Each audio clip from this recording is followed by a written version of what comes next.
नमस्कार, आप देख रहे हैं द न्यूज बर्ड। मैं हूं आपके साथ अर्पिता सिंह और आइए नजर डालते हैं इस वक्त की खास खबरों पर।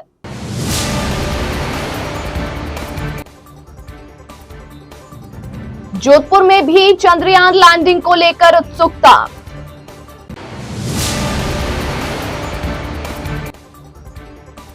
सातों मुख्यालयों पर मेडिकल संस्थानों का विकास हो रहा, लोगों को मिल रही राहत। कांग्रेस का शहर और सूरसागर विधानसभा क्षेत्रों में उम्मीदवारों के लिए आवेदन कार्य शुरू।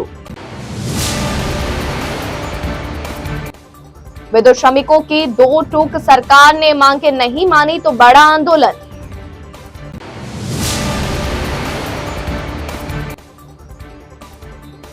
नर्सेज उग्र होने लगे, सरकार के लिए किया सद्बुद्धि यज्ञ।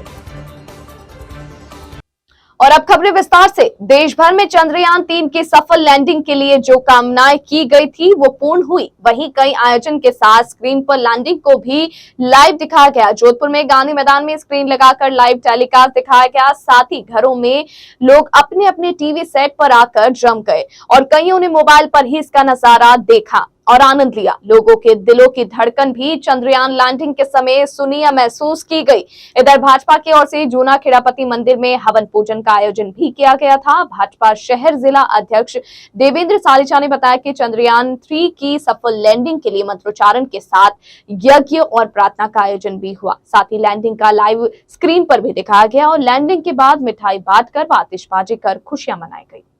भारत माता की जय। वंदे मातरम वंदे मातरम वंदे मातरम मातरम मातरम वंदे मातरम। प्रदेश के मुख्यमंत्री अशोक गहलोत ने कहा कि मेडिकल संस्थानों के लिए सरकार कृत संकल्प है। सातों मुख्यालयों पर लोगों को मेडिकल की अच्छी सुविधाएं दी जा रही है। हर तरह से लोगों का उपचार किया जा रहा है। विशेषकर कैंसर रोगियों को राहत के लिए योजना आरंभ की गई ताकि मेडिकल संस्थानों का विकास कैंसर रोगियों के निदान के लिए किया जा सके। वे आज मेडिकल संस्थानों में विकास कार्यक्रमों में संबोधित कर रहे थे। जोधपुर के मेडिकल कॉलेज में वर्चुअली जुड़े मुख्यमंत्री ने सातों संभाग मेडिकल कार्मिकों से संबोधन में कहा कि कैंसर रोग निदान के लिए सरकार कृत संकल्पित है। जोधपुर के मेडिकल कॉलेज से संबद्ध अस्पतालों में रोजाना 70 से 80 मरीज कैंसर के आते हैं। ऐसे मरीजों को भी राहत मिलेगी। मुख्यमंत्री ने प्रदेश के सातों संभागों में मेडिकल संस्थानों के विकास पर बल दिया। सभी संभागीय मुख्यालय 7 जगहों पर कैंसर निदान वैन प्रारंभ की गई और मुझे खुशी है कहते हुए जैसा कि मेरे बोर्ड में टी रवियान ने बताया आपको कि ये निदान वैन अपना आपके अंदर तमाम तरीके के जो कैंसर संबंधित चाहे लंग्स का सबका मशीनों के साथ में ये रेंज तैयार की गई है। मुंह का कैंसर, सर्विकल कैंसर, फेफड़े और ब्रेस्ट कैंसर अधिक डिटेक्शन होने से ही लाभ मिल सकता है। जितना जल्दी जानकारी प्राप्त होती है कैंसर की तब जाके उसका जल्दी इलाज संभव है। पर दुर्भाग्य से 60-70 लोग आते हैं जब थर्ड स्टेज के कैंसर आता है तो ये मैं समझता हूँ कि अच्छा प्रारंभ किया गया। आगामी विधानसभा नजदीक आने के साथ ही दोनों प्रमुख पार्टियों ने अपनी सियासती बिसात आरंभ कर दी है। जोधपुर के शहर और सूरसागर विधानसभा क्षेत्र के लिए कांग्रेस की तरफ से उम्मीदवारों के लिए आवेदन प्रक्रिया शुरू की गई। बुधवार को हनुमानगढ़ जिले के विधायक एवं पीसीसी प्रभारी अमित चाचान यहां पहुंचे। उन्होंने शहर और सूरसागर विधानसभा क्षेत्र में कार्यक्रम स्थलों का उम्मीदवारों के लिए आवेदन को देखा और साथ ही स्वीकार किया। शहर विधायक मनीषा पवार ने बताया कि शहर विधानसभा के लिए मोटर मर्चेंट प्रांगण में उम्मीदवारों के आवेदन स्वीकार किए गए। प्रदेश के मुख्यमंत्री जनता को हर तरह से राहत दिलाने के साथ देश में राजस्थान को अग्रणी बनाना चाहते हैं। उन्होंने कई तरह की योजनाओं को लागू कर जनता को राहत दी है, चाहे महिला हो या बुजुर्ग। इधर सूरसागर विधानसभा क्षेत्र में पीसीसी प्रभारी हनुमानगढ़ विधायक अमित चाचान प्रभारी भूराराम सिद्धवी भी मौजूद रहे और विधानसभा चुनाव के लिए उम्मीदवारों के आवेदन को स्वीकार किया गया। शहर जिला कांग्रेस कमेटी उत्तर और दक्षिण ने उम्मीदवारों की जो सूची प्रदेश कांग्रेस कमेटी को भेजनी है उसी के तहत आज सबसे पहले सूरसागर मंडल और सूरसागर कॉन्स्टिट्यूंसी की एक बैठक रखी गई। इस बैठक में हमारे प्रभारी भूराराम जी सिरवी और अमित जी चाचान जो विधायक नौर से हैं वो भी यहाँ पधारे हैं। और सभी लोगों के और कार्यकर्ताओं से जो इस विधानसभा से चुनाव लड़ने के इच्छुक हैं उन सब के लिए आवेदन पत्रों का हम यहाँ पे आज संकलन करेंगे। इस संकलन के अंदर इसके बाद यहाँ पे छटाई करके जिला कांग्रेस कमेटी में ले जा करके आगे पीसीसी को भेजेंगे।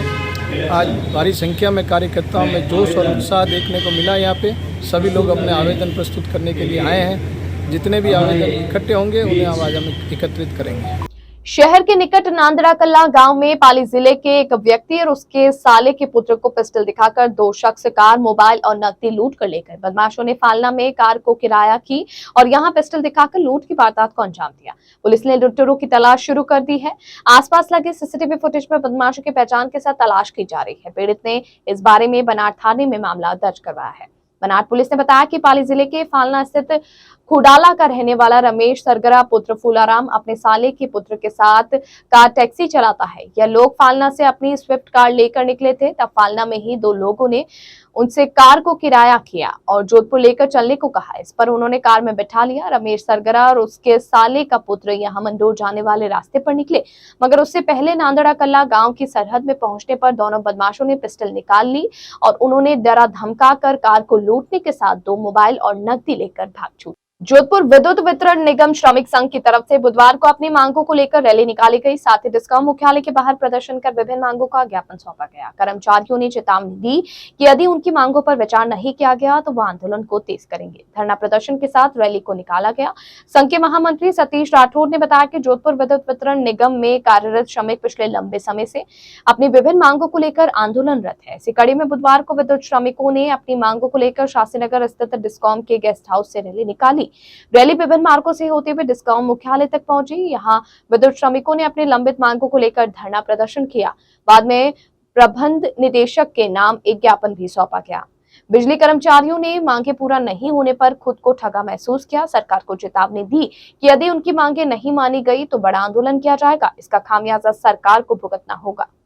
समाप्त की गई है, उसको लेकर जो भेदभाव किया जा रहा है और तो और साथियों, ये अपने अधिकारी अपनी पोस्टें बढ़ाने के लिए आपकी पोस्टों को खा रहे हैं, उनको समाप्त कर रहे हैं। इसके लिए ये कई बातें हैं जो हम लंबे समय से अपने पहचान नहीं पा रहे थे। आज आप लोग यहाँ बता रहे हैं, हमें प्रशासन से टूक जवाब चाहिए। क्या कर्मचारियों के साथ में इसी प्रकार से शोषण होगा? क्या वास्तव में ये डिपार्टमेंट, ये विभाग इंजीनियर विभाग है और इंजीनियर हमारा इसी प्रकार से शोषण करते रहेंगे? ये कब तक सहन किया जाएगा? कहने को कहा जाता है कि एक अपने गाड़ी के 2 पहिए हो, एक मनुष्य के 2 हाथ हो। ताली तभी बजेगी जब दोनों हाथ आपस में मिलेंगे। यहाँ अपने बिल्कुल इससे अलग हो रहा है। हमारे साथ में नित्य दुर्व्यवहार, अभी 2 दिन पहले की बात है, अपने प्रशासन हमारे लिए आदेश निकालता है कि जो भी अपने तकनीकी कर्मचारी है जिन्होंने ईएस बन गए हैं उनको अपने जेईएन का चार्ज दिया जा रहा था। हमारा ही संगठन हमारा विरोध करता है। कहने को तो कहते हम साथ हैं, लेकिन हम लोगों के विरोध में लिख के देते हैं और प्रशासन भी दोगली नीतियां बनाता है। जब आज आपके साथ में दिक्कत आई तब आपको वो ईएस याद आए। पिछले 1-1.5 साल से ईएस चला रहे हैं, उनकी तरफ आपका ध्यान नहीं दिया गया।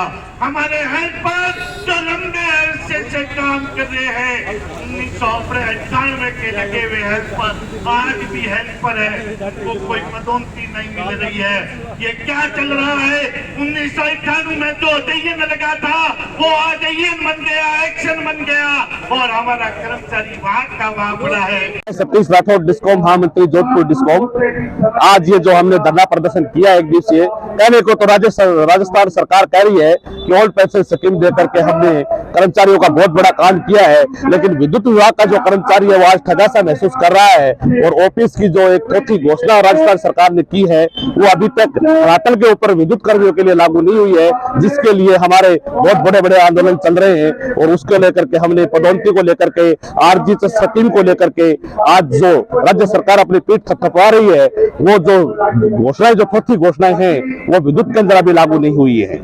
योगी सरकार के लिए आपको क्या कहना है? लोकल सरकार का यही है, अगर ये सरकार हमारी ये मांगे सही समय के ऊपर अगर इनको क्रियान्वित नहीं करती है बढ़िया तरीके से, तो इस सरकार को इसका नतीजा भुगतना पड़ेगा और बहुत बड़ा आंदोलन हम प्रदेश के अंदर करेंगे, ईंट से ईंट बजा देंगे। और बुलेटिन में यहाँ रुकेंगे एक ब्रेक के लिए। ब्रेक के बाद जारी रहेगा खबरों का सिलसिला। आप बने रहिए द न्यूज बर्ड के साथ।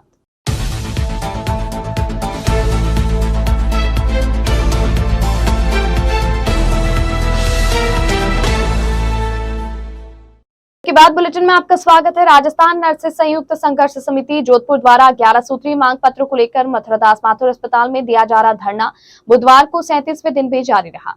नर्सेज ने आज मांग पत्र पर सरकार का ध्यान आकर्षण कर निराकरण की मांग की और सरकार को सद्बुद्धि देने के लिए धरना स्थल पर यज्ञ किया। नर्सेज पदाधिकारी पीयूष ज्ञानी ने बताया कि सरकार ने उनकी 11 सूत्रीय मांगों को अब तक नहीं माना है। नर्सेज का आज आंदोलन को लेकर 37वां दिन है। प्रदेश सरकार उनकी उचित मांगों का निराकरण करे। उन्होंने बताया कि नर्सिंग निदेशालय की पृथक से जोधपुर से स्थापना करने, नर्सिंग कैडर का पुनर्गठन करने, केंद्र के समान वेतन भत्ते, संविदा यूटीपी की सेवा से नियमित हुए कार्मिकों को संविदा सेवा काल से जोड़ने, टाइम पाउंड डीपीसी करने, निविदा संविदा पर भर्ती नहीं करने और पूर्व में लगे कार्मिकों को नियमित करने, ट्रांसफर से बने हटाने और समस्त संभाग से ट्रांसफर करने, संविदा पर लगे कार्मिकों का वेतन 37,800 रुपए करने, नर्सिंग संवर्ग का ड्रेस कोड बदलने, सेवारत नर्सिंग अधिकारियों को उच्च अध्ययन हेतु डॉक्टर की भांति अवकाश देने और अतिरिक्त इंक्रीमेंट लगाने, नर्सिंग अधिकारी, सीनियर नर्सिंग अधिकारी और नर्सिंग यूट्रस राजपत्रित करने, मेडिकल कॉलेज में नर्सिंग कार्मिकों के लिए संख्या अनुसार आवास बनवाने व नर्सिंग भर्ती 2023 आचार संहिता से पहले पूर्ण करने की मांग को लेकर धरना दिया जा रहा है।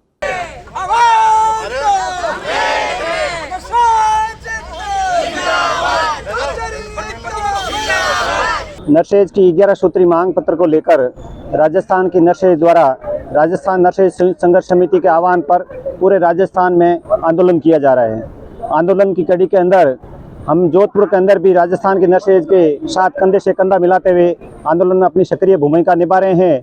और आज हम मथुरादास माथुर अस्पताल के सामने 37 दिनों से धरना जारी है हमारा। आज इस धरने पर हम सद्बुद्धि यज्ञ करके राजस्थान की सरकार से ये आह्वान करेंगे, ये निवेदन करेंगे कि भगवान राजस्थान सरकार को सद्बुद्धि दे और नर्सेज की मांगों को अतिशीघ्र पूरा करें। इस धरने के साथ साथ 25 अगस्त को हमारी जयपुर में महारैली का आयोजन किया गया है। उसके अंदर की जोधपुर की नर्सेज सैकड़ों की संख्या में भाग लेगी और अपना रोष प्रकट करेगी। मैं जोधपुर की नर्सेज की ओर से सरकार से ये निवेदन करना चाहूँगा कि हमारे नर्सेज जो उचित मांगे हैं वो अतिशीघ्र पूरी करें और राजस्थान की नर्सेज को राहत प्रदान करावें।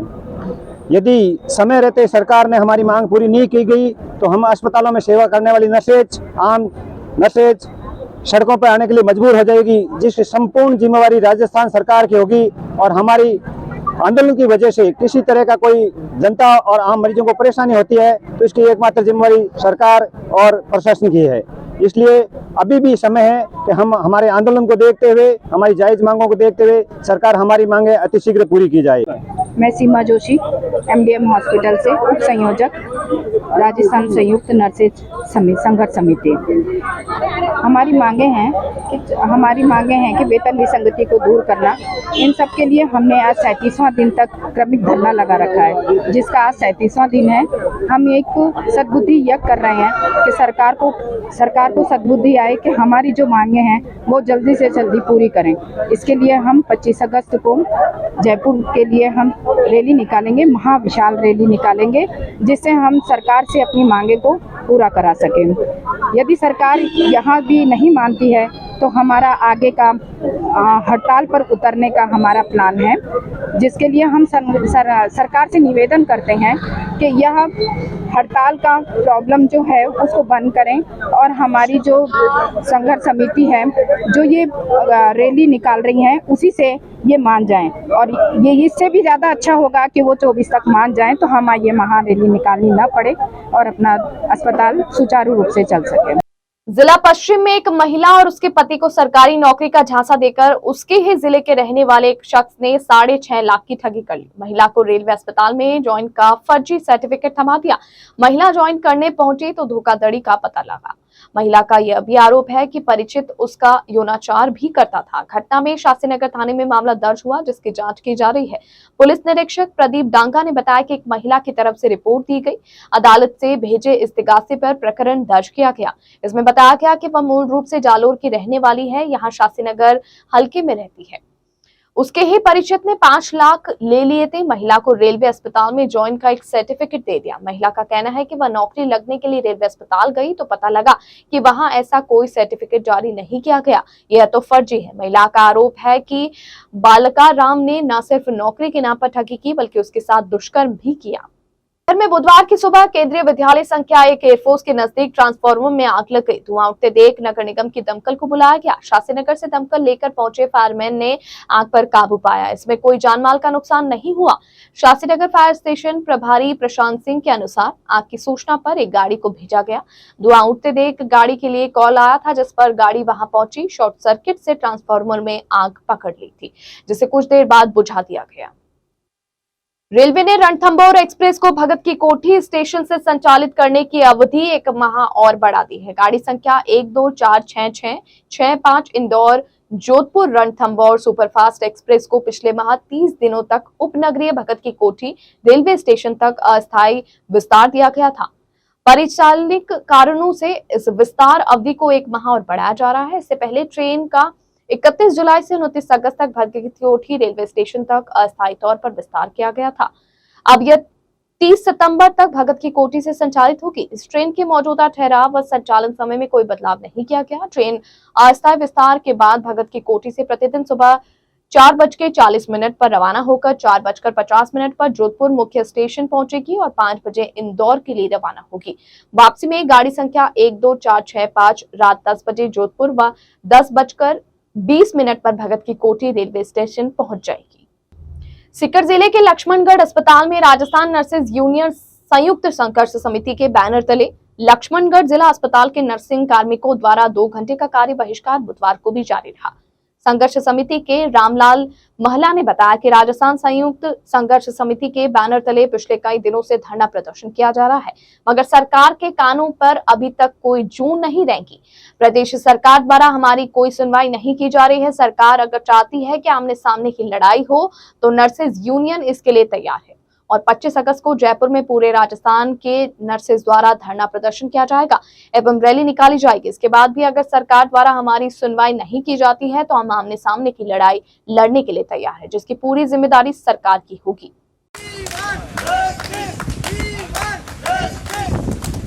राजस्थान नर्सेज संयुक्त संघर्ष समिति के बैनर तले हम पिछले 36 दिन से कार्मिक अनशन और आंदोलन कर रहे हैं और इसके लिए हमने पहले सरकार का ध्यान आकर्षण करने के लिए पूरे धैर्यपूर्वक तरीके से हमने आंदोलन किया है। 2 घंटे कार्य का बहिष्कार भी किया है, लेकिन सरकार के कान में अभी तक जूं तक नहीं रेंगी है। वो हमारी सुनवाई तक नहीं कर रही है। अगर वो चाहती है कि हम आमने सामने की लड़ाई लड़ेंगे, नर्सेज अब इसके लिए तैयार हो गई है और परसों 25 अगस्त को राजस्थान की संपूर्ण नर्सेज जयपुर में धरना दे रही है और रैली निकाल रही है। इसके बाद भी अगर सरकार नहीं चाहती है तो हम बिल्कुल आर पार की लड़ाई तैयार हैं। इसकी संपूर्ण जिम्मेदारी सरकार की होगी। और अंत में एक बार फिर नजर बुलेटिन के खास खबरों पर।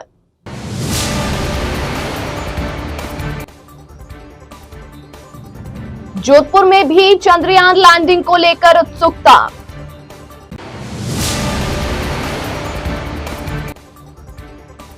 सातों मुख्यालयों पर मेडिकल संस्थानों का विकास हो रहा, लोगों को मिल रही राहत। कांग्रेस का शहर और सुरसागर विधानसभा क्षेत्रों में उम्मीदवारों के लिए आवेदन कार्य शुरू। विद्युत श्रमिकों की 2 टूक सरकार ने मांगे नहीं मानी तो बड़ा आंदोलन।